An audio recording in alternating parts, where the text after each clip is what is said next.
বন্ধুরা, শরীফ ওসমান হাদি ছিল মাওলানা আব্দুল হামিদ খান ভাসানীর একটা আপডেট ভার্সন।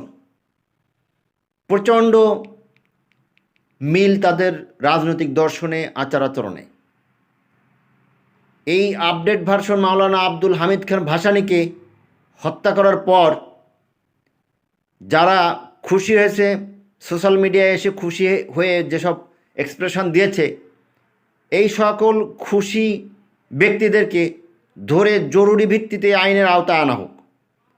এরা দেশের সবচেয়ে বড় শত্রু, এরা দেশের সবচেয়ে কুখ্যাত রাজাকার।